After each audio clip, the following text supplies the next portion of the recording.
1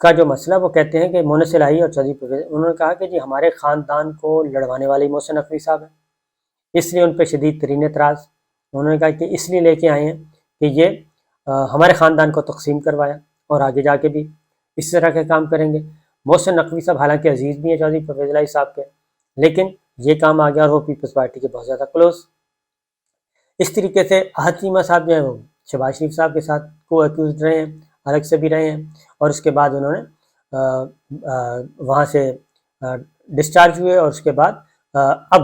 وہ معاون خصوصی ہیں شہباز شریف صاحب کے کیبنٹ میں ہیں، تو ان کو نگراں وزیر اعلیٰ کے لیے۔ اب جبکہ نوید اکرم چیمہ صاحب، احمد نواز سکھیرا صاحب وہ کسی کے ساتھ بھی نہیں تھی، ناصر سعید کوثر صاحب پی ٹی آئی کے کسی نہ منصب پہ فائز رہے، نہ کسی اس طریقے سے کلوز۔ بہرحال اب پلاننگ کے تحت دو نام پینل کے پہ رہ گئے، پلاننگ کے تحت یہی تھے کہ محسن نقوی صاحب اور احد چیمہ صاحب۔ اب چودھری پرویز الہی صاحب نے رابطہ کیا نوید اکرم چیمہ صاحب کے ساتھ کہ آپ نے کوئی انکار کیا؟ انہوں نے کہا جی میں نے تو انکار نہیں کیا، میں نے تو معذرت نہیں کی، اور مجھ سے تو نہ کسی نے پوچھا اور نہ کچھ میں نے بتایا، میں تو اویلیبل ہوں۔ تو چودھری پرویز الہی صاحب نے یہ بات میڈیا کو بتائی۔ اب یہ کیوں اس طرح کرنا چاہ رہے ہیں، اصل بات یہ ہے۔ اور نجم سیٹھی صاحب کو آپ کو معلوم ہے کہ نجم سیٹھی صاحب کو جب بنایا تھا تو ان کی ایک آڈیو ویڈیو باہر آ گئی تھی 35 پنکچرز والی، اور اس کے بعد پھر وہ ایک پولیٹیکل نیریٹو بن گیا تھا۔ اب پھر نجم سیٹھی صاحب کی جگہ پہ محسن نقوی صاحب جرنلسٹ ہیں، ہمارے دوست ہیں، ان کو لے کے آئے ہیں۔ اب یہ اصل مسئلہ کیا ہے، کیوں اتنی اہم ہے؟ کیونکہ ایک تو سب سے بڑا صوبہ پنجاب جو ہے سب سے بڑا صوبہ ہے، اور وہیں پہ اصل دنگل ہونا ہے، سیاسی دنگل وہیں پہ ہونا ہے۔ جس کا پنجاب ہوا وہی پاکستان کا حکمران ہوا، اور اگر یہ مرحلہ وار انتخابات ہوتے ہیں تب بھی، اگر یہ سلسلہ لمبا کھینچا جاتا ہے تو تب بھی پنجاب نے فیصلہ کن کردار ادا کرنا ہے۔ اسی لیے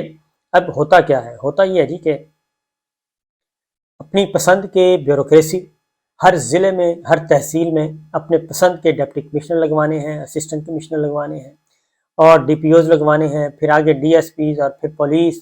اور پھر محکمہ مال، کیونکہ سارے کا سارا پھر ٹیچنگ سٹاف جو ہے، عملہ لگانا ہے، جو انتخابی عملہ ہوگا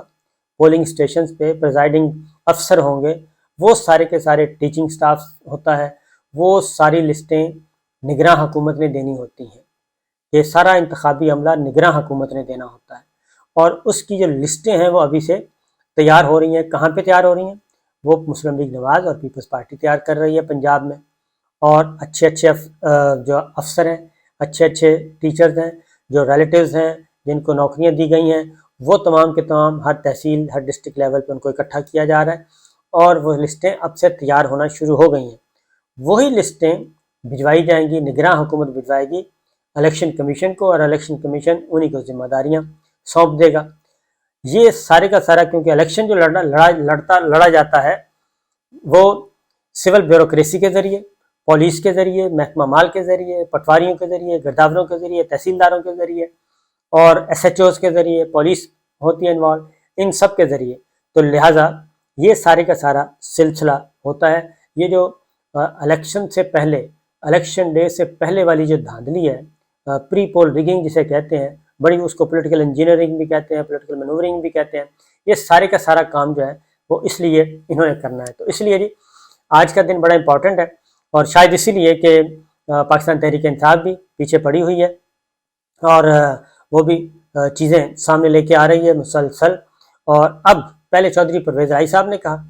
کہ نگراں وزیر اعلیٰ جو الیکشن کمیشن آف پاکستان کی طرف سے اگر لگایا گیا، جانبداری برتی گئی، تو وہ اس کو قبول نہیں کریں گے اور اس کو سپریم کورٹ میں چیلنج کریں گے۔ اب پاکستان تحریک انصاف بھی میدان میں آ چکی ہے،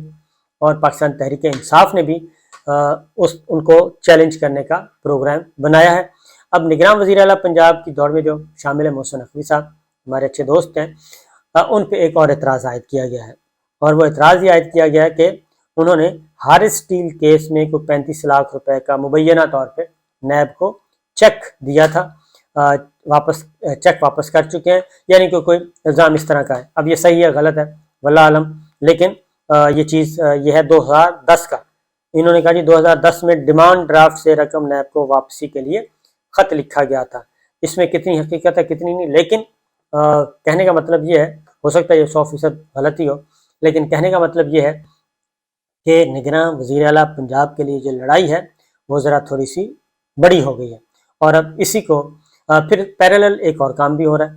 اور پیرالل یہ کام ہو رہا ہے کہ انتخابات جو ہیں وہ ملتوی کیسے کیے جا سکتے ہیں، یہ بھی ایک کام ہو رہا ہے، اور ملتوی کروانے کے لیے قانونی اور آئینی ماہرین سے مشورے ہو رہے ہیں کہ کسی بھی طریقے سے جو پنجاب کا اور خیبر پختونخوا کا الیکشن ہے یہ ڈیلے ہو جائے، اور یہ اس وقت تک ڈیلے ہو جائے جب تک قومی اسمبلی چل رہی ہے، قومی اسمبلی جب تک تحلیل نہیں ہوتی اور اس کو عام انتخابات کے ساتھ، یعنی کہ تمام انتخابات اکٹھے ہوں سندھ کے بھی، اور یعنی کہ وہی اکتوبر، اور اکتوبر سے بھی آگے تک لے جایا جائے، اس وقت تک کسی نگراں سیٹ اپ کو لمبا کھینچنے کا پلان ہے۔ تو یہ ہے اصل حقیقت، اور یہی سب کچھ، اسی میں سارے راز پنہا ہیں کہ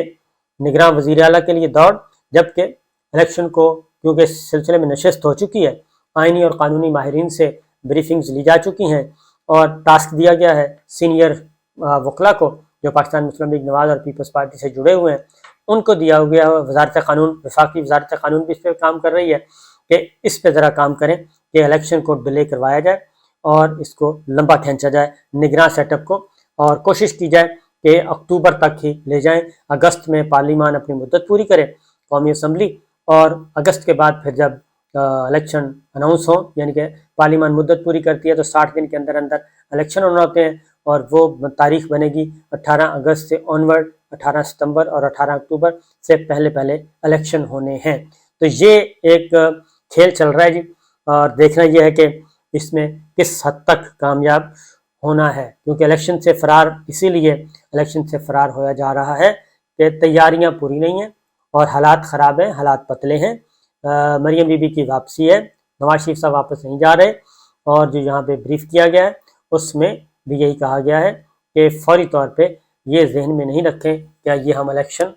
جیت جائیں گے، بلکہ ہمیں ابھی بہت سارے دریا عبور کرنے ہیں، اور وہ دریا عبور کرنے کے لیے ہمیں فوج پہ پریشر بڑھانا ہے، ہمیں فوجی قیادت پہ پریشر بڑھانا ہے، ہمیں عدلیہ کو سیدھا کرنا ہے، یہ الفاظ ہیں کہ عدلیہ کو ہم نے سیدھا کرنا ہے، عدلیہ کو ذرا لگام ڈالنی ہے، اور آگے جا کے پھر ہم نے جو ریلیف حاصل کرنے ہیں وہ اسی طریقے سے حاصل کیے جائیں گے۔ تو یہ سب کچھ چل رہا ہے جی، اجازت دیجیے، اللہ حافظ۔